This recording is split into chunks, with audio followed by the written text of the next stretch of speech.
Hey everyone, so we're going to talk about box plots. So this should be, I believe 10.5. We're going to talk about box plots. We have a few things we need to talk about. So with box plots, we have something called a quartile.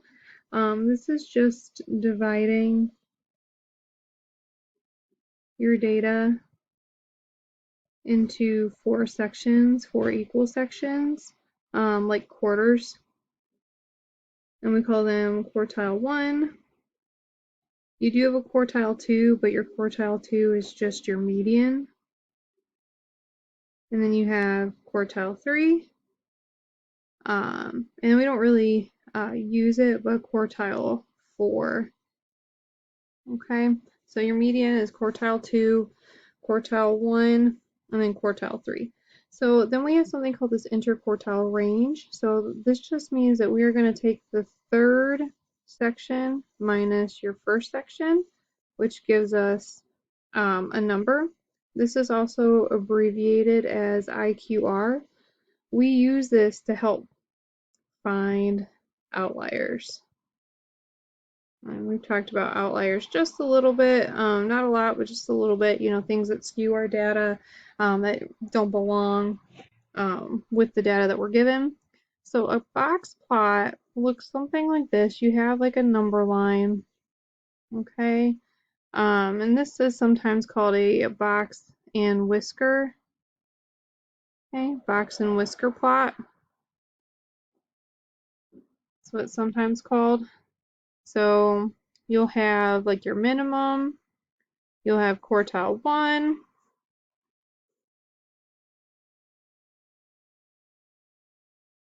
so this would be your minimum, this would be Q1, this would be your median, quartile 3, and then your max right here. So you can see we don't really use a quartile 4, so this isn't super important that you have the fourth one, because that really would just be here.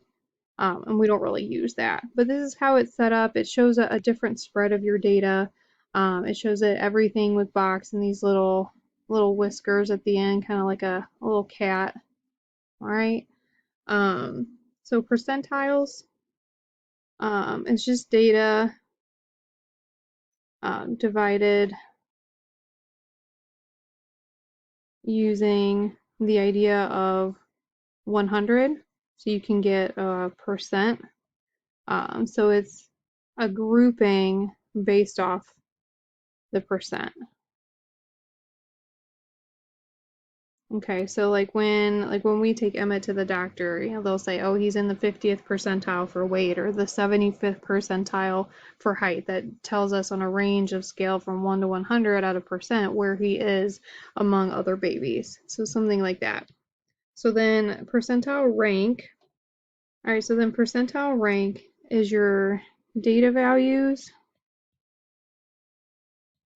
that are less than or equal to the data values. So I need to add something real quick. So this is the percent of data values less than or equal to the data value you have. So like when I said, I'm gonna erase this. There we go. So like when I said Emmett would be like in the 75th percentile for height, so that means he would rank 75 in the 75th percentile for his height, which means you've got all these data values that are less than or equal to it. Okay, so first things first, we need to take a look at number 1. So what are the minimum, first quartile, median, third quartile, and maximum for the data sets below? So what this is asking for, something we can add to our notes here.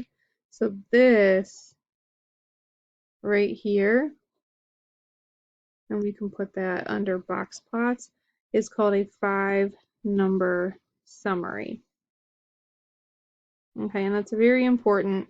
So it's a 5-number summary. It's literally 5 numbers, 1, 2, 3, 4, and 5, and you're giving that basic summary of what's happening with the data. So we're going to do that with Part A and Part B.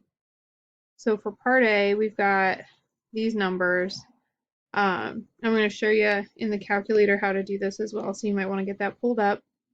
So you can tell some of this pretty easy. Your minimum and maximum should be pretty straightforward. So your min here should be 75 because we can just look at it. Your max, if we take a look at our data, we got 125, 140. Then we come to this mamma jamma right here. Max is 350. So some of it you can tell by looking at it. So we've got 2 of our 5 numbers. So now what we're going to do, you could find your median. We can practice doing that. So 75, 80, putting everything in numerical order from left to right. 126, 135, 140, 140, and then 350. So count, make sure you have all your numbers. 1, 2, 3, 4, 5, 6, 7, 8.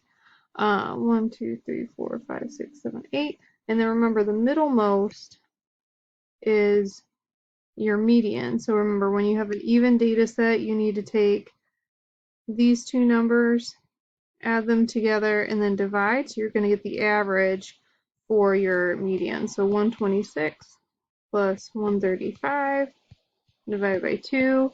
So our median here would be 130.5. And then we're going to find our quartile 1 and quartile 3. I'm going to show you how to do that in the calculator. So if you pull up your calculator,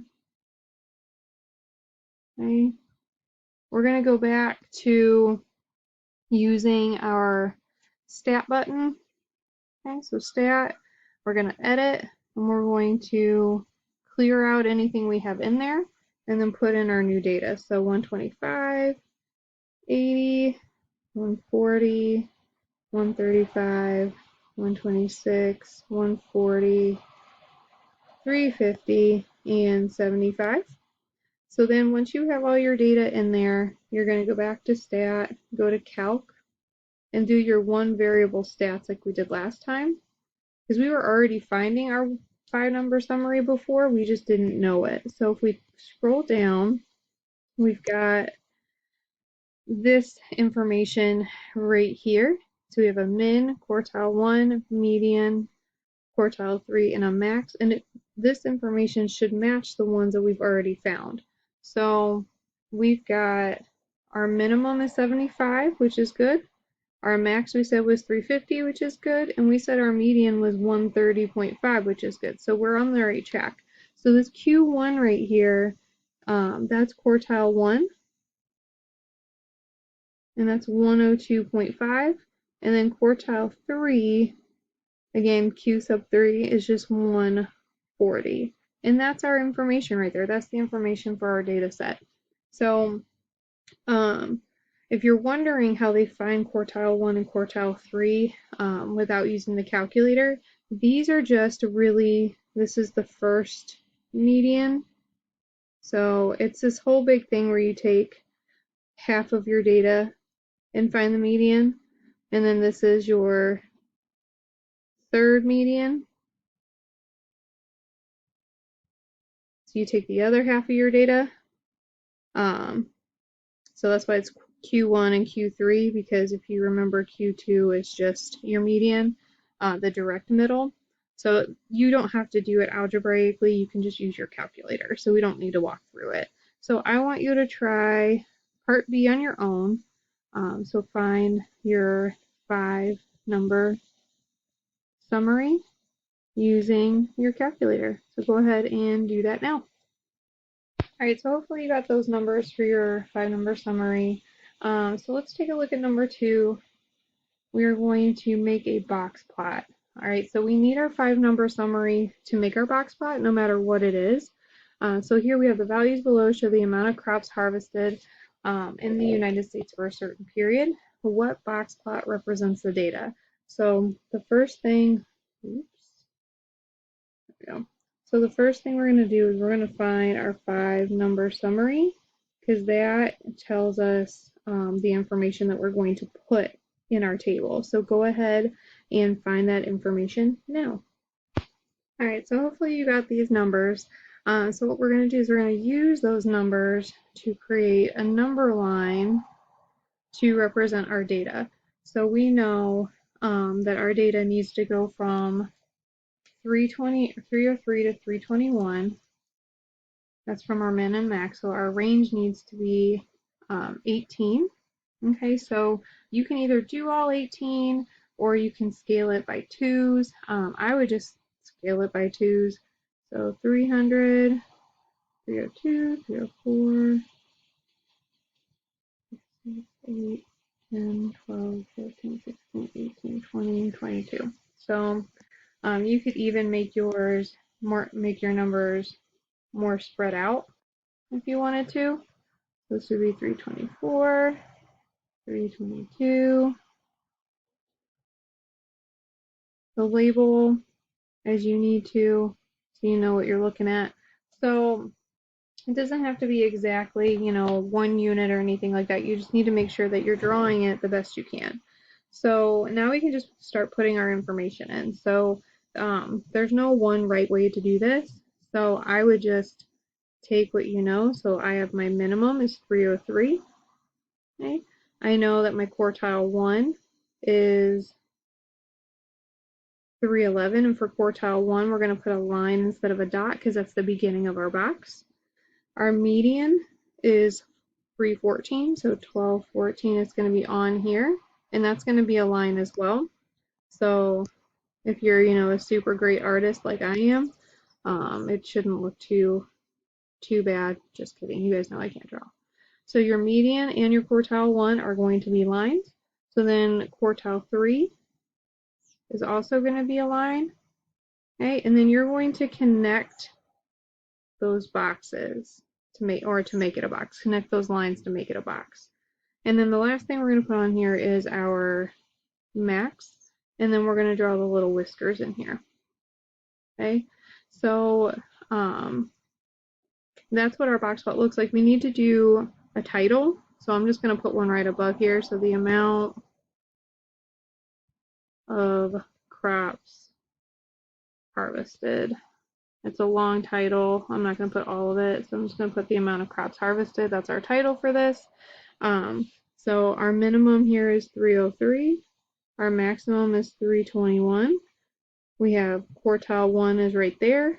Our median is in the middle right there. It's kind of shifted towards the right side. And then our quartile 3 is at 316. And that's how you make it. You need your 5-number summary, and then you'll use that to make your box and whisker plot or box plot, however you like to call it. They're both the same thing. So I would like you to do number 3 on your own. So go ahead and do that now. This is what I have, so just check, make sure that you have something similar. I did my units by 5s. So if you did by 2s or 3s or however you did it, it's totally fine as long as your numbers are the same, it's laid out the same. It should have a similar shape. So sometimes if you use different units, it could, make it look a little different. But again, we're human, we do different things. So as long as your data is the same and you have something similar to what's right there. All right. So number 4, we're going to interpret a box plot.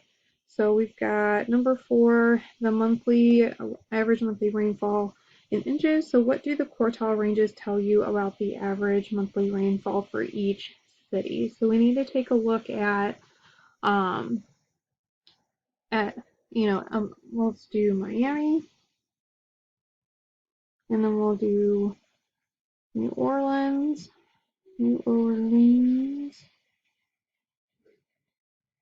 Okay. So the first thing I want to take a look at is interquartile ranges. That is a key word. We talked about what an interquartile range was, but we haven't done anything with it. So at the beginning, we said interquartile range is another, abbreviation for it is IQR, and that's Q3 minus Q1. So we're going to find the interquartile ranges of these cities and then see what they mean. So Q3 for Miami, if you look, is right here. Okay, so I would say about 7.3 because there it's going up by half an inch.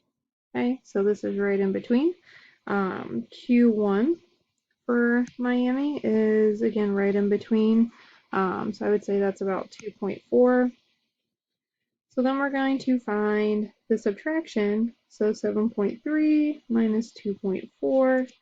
When we do the subtraction, our interquartile range is about 4.9. So 4.8, 4.9, something like that. Now we need to do the same thing for New Orleans. So go ahead and do New Orleans on your own. All right, so hopefully you got something around 1.1. So if you got 1.1, or even 1.2 would be kind of pushing it. So 1.1 or 1 is what you should have for the IQR for New Orleans. So now what do they tell you? So if you're looking at this, the whole point of statistics is to find some sort of pattern and draw a conclusion. So what kind of conclusion could you draw on the interquartile ranges? Well, you've got Florida has an IQR of 4.9, so that means most of the data is between that 2.4 and 7.3 inches that we found, so they get a wide range of rainfall. If you look at the IQR for New Orleans, most of their data is within an inch, so their rainfall is pretty consistent. They're getting about an inch whenever it rains. Okay, something like that, some sort of conclusion you can draw. So Miami gets a wide variety of rains and storms, and New Orleans is pretty consistent within an inch of each other.